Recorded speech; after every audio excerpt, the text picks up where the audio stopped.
Then can you do 14, 16? I don't know if I'm going to do those. At some point, you have to do a couple of these yourself. 4, 0, 2, negative 1, 2, 1, negative 2, 1, 3. Put a line over here. For those of you who are paying attention with what I said, you would add 2 more rows. Or columns. These are actually, my bad. Add 2 more columns. And then you'd start on the left. And you would go 4 must be times this mess right here. So I'd go 4, 2, 1, 1, 3, boom, put a plus in place. Then I choose a different colored pen because that makes sense.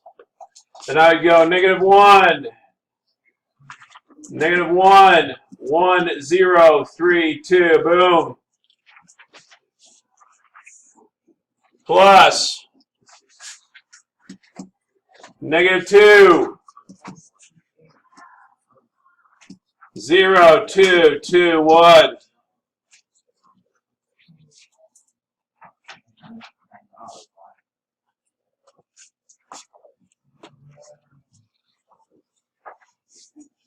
So in this case, it's always plus. Always plus.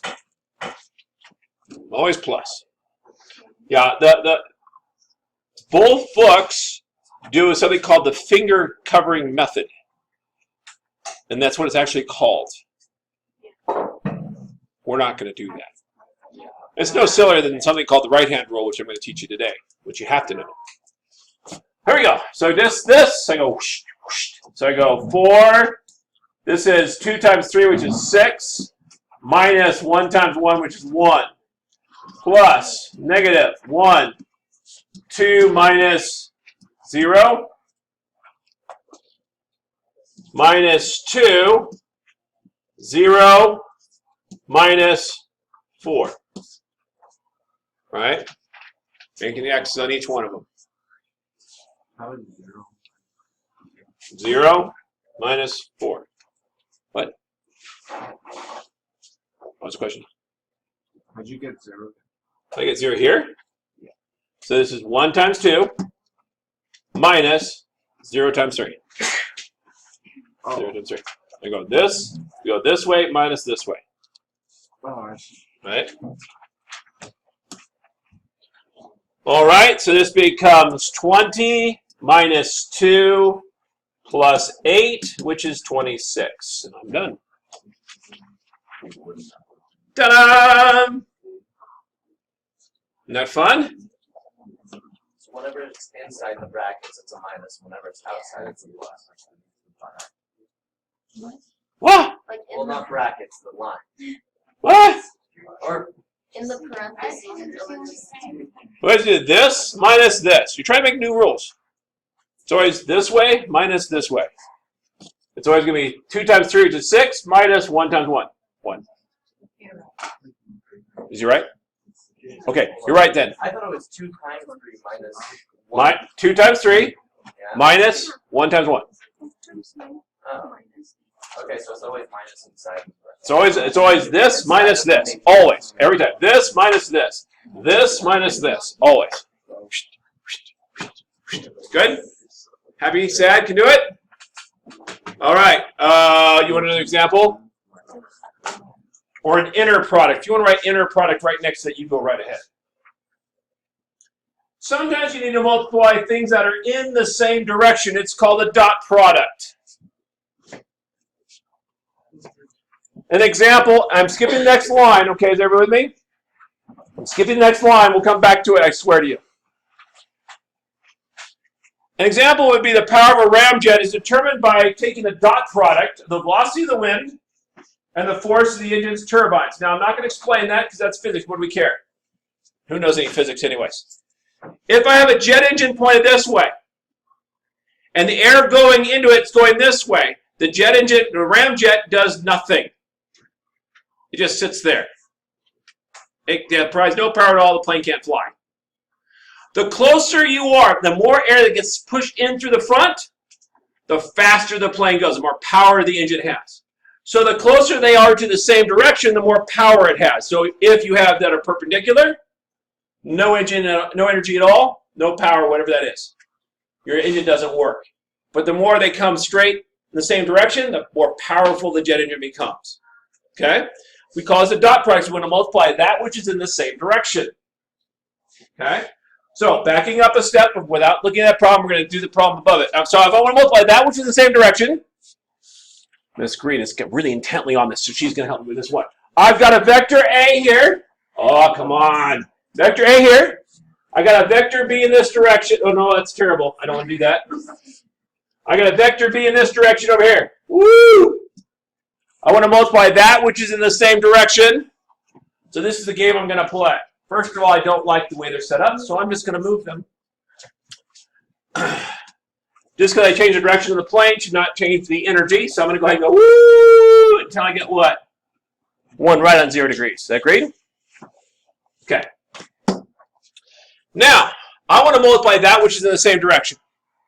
To do that, I want to have, what do we talk about? We talk about same direction. What are we talking about? Okay, I'll ask you in a different way. No, that's fine. I'm getting you to think, though. You're doing the right thing. So I've got this vector here. That's B, right? How much of this vector is in the same direction as this one? What would I have to do to figure that out?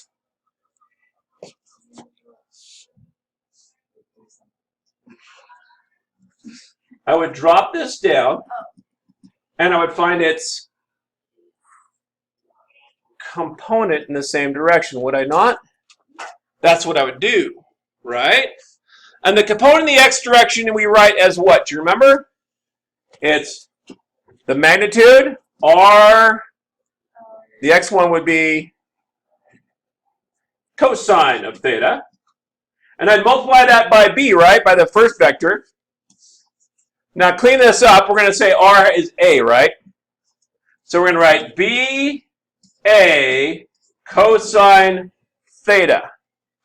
And that would be a dot b. Okay, so if I want to multiply that which is in the same direction, I would do it that way. With me so far? Okay. Happy with that? Okay. Now, do I expect you to ever understand how a ramjet works? No. So all that's going to happen is I have to give you these lame equations. Whatever the lame equation is, I'm going to tell you what is the dot product, right? How am I going to do that? I'm going to put a dot in the middle. Fair enough? So if you read through the next problem, I want you to read through the next problem. I want you to try the problem knowing what we just did. Best you can. It might take you a moment. It might escape you altogether. We will work on that if it escapes you altogether in just a moment. But try the problem right now. By the way, this angle is the angle between them, right? So this might have been 30 and 60 before, but the angle between them is what matters, right? Because I can rotate it. Okay, so it's always the angle between them. Go. Try that problem. All right? So what is the magnitude of the first? 200. Magnitude of the second? 100. Cosine the angle between them. What's the angle between 60 and 30? 30 degrees. By the way, if you do negative 30, you get the exact same answer. Even though it's silly. But we get the same answer. Put that in my calculator. I don't have to do it for reals, I think. Oh, no. 200 times 100 times cosine of 30. That's not right. Oh, I'm in radians. I'm in radians. 17,000 what? 320? Yeah. 321 or 320? 320. 321. Anybody know the units for power? All right, so we're going to pretend like we don't. What? Yeah, you could. Yeah, actually, you could use, what units was this in? N and M per S, is that right? So you can say N-M per S if you're really weird. You can do that. That'd work. I don't care. We don't care about units. So far, so good? Yes, ma'am. Can you just explain the on the left doing once more? Okay, so we wanted to multiply that which is in the same direction, right? So if I look at A and break it into components, there'd be a component this direction and a component up. Is this part in the same direction as the first vector? So since it's not in the same vector as the same direction as the first one, I'm not going to multiply. I'm going to multiply this. I'm going to ignore this part, right? I'm going to multiply the piece that's in the same direction. So the quick way to look at this and go, this component here would just be A cosine theta, wouldn't it?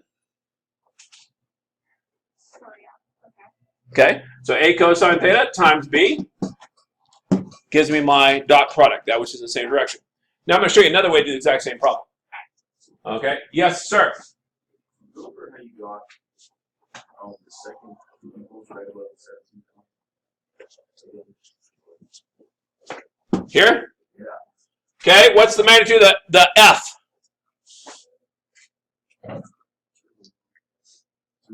200, so I put a 200 in there. What's the magnitude of the V?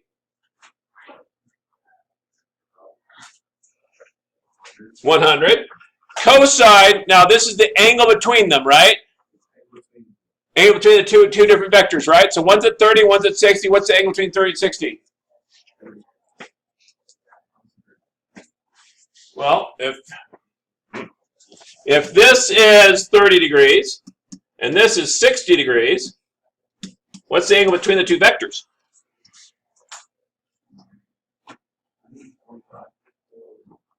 30 plus 45 is 60?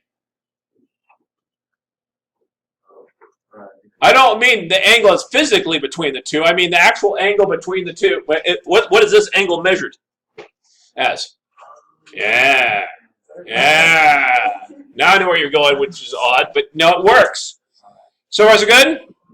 All right, so now we got to try the other way to do it. So the other way we're going to do this is we're going to break these into components. So please break both the first vector and the second vector into components. You should know how by now. You should be like, fast. Break them both into components. Down below, by the way, some of you are like trying to jam it in the same spot. There's a big old space that says, another way to do this is to find the components. So find the components there.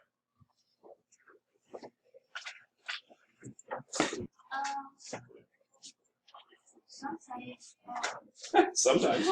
That's not it. But everything after that's it. Give it to me. Same direction. So please, what is in the same direction between the F and the V? 173. Well, let's see, it's 83.21 and 50, right? They're both in the I direction. So I'm going to multiply those two together.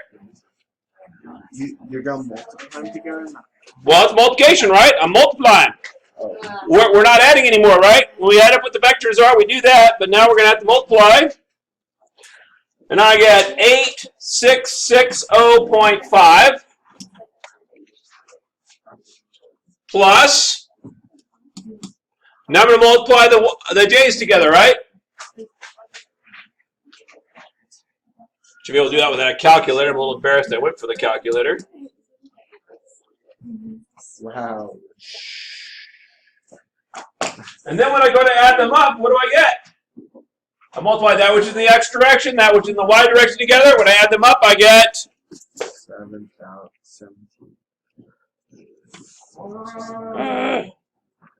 8660.5 times 2. I got 17321. What the heck? Hey, I shouldn't get that right because I'm doing a dot product. So it's two ways to do the same problem. One is magnitude first, magnitude second, cosine the angle between. The second way is turn them into components, multiply their i's together, plus multiply the j's together, add them up. Now the question must come up, and I saw three people's lips say the following. Why do it that way? The answer is, try the next problem.